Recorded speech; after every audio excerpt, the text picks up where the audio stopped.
Bonjour, aujourd'hui c'est une vidéo un petit peu spéciale parce que je me suis blessée au poignet, donc pour faire du nail art ou des poses c'est pas évident du tout. Donc comme il y a quelques temps on m'a demandé en commentaire de faire une vidéo sur le positionnement de la main d'entraînement, je me suis dit que ce serait l'idéal puisque j'ai pas vraiment besoin de ma main pour ça.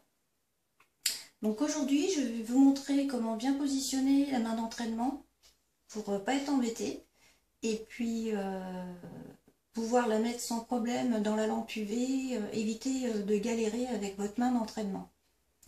Donc c'est parti.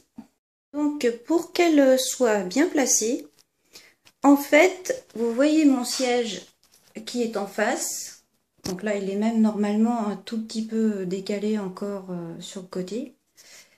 Eh bien, je positionne donc la main qui est juste devant pour travailler bien en face de moi. Mais ensuite, la main d'entraînement, la partie métallique ici, là, elle est décalée pour être accrochée légèrement en décalage par rapport au siège. Donc vous le faites soit d'un côté, soit de l'autre. Donc moi, j'ai préféré ce côté, mais parce que ma lampe UV se trouve ici.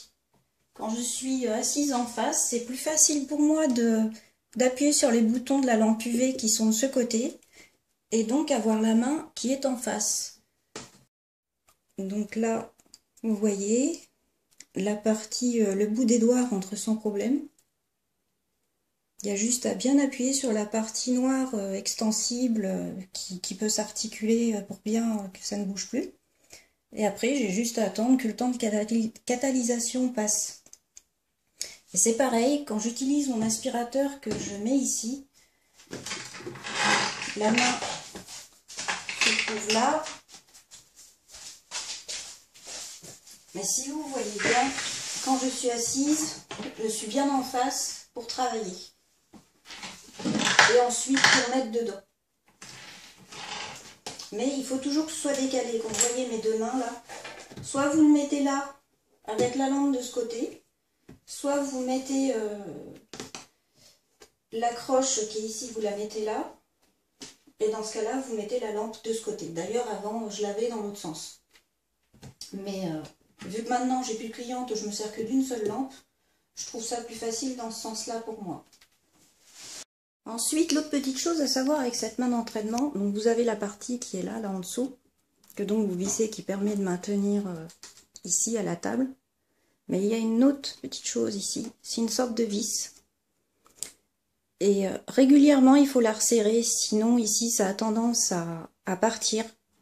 Donc c'est moi, je vais directement dans les affaires de mon mari, parce que c'est un embout un peu spécial qu'il faut. Donc je lui pique son embout, et puis je resserre le boulon qui est à l'intérieur pour resserrer ma main d'entraînement, sinon elle se baladerait. Donc là, ça permet qu'elle tienne bien, qu'elle ne se sauve pas, donc je peux travailler sans problème. Donc là, elle est posée complètement à plat. Mais sinon, on peut la tenir sans problème. Il n'y a pas besoin de forcer. Hein. Vous le voyez là, je force. Je vais tisser.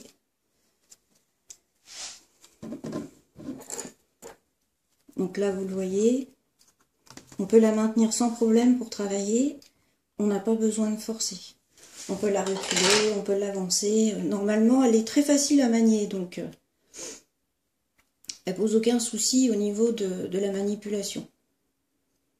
Donc voilà, j'espère que cette vidéo qu'on m'avait demandé pourra vous aider.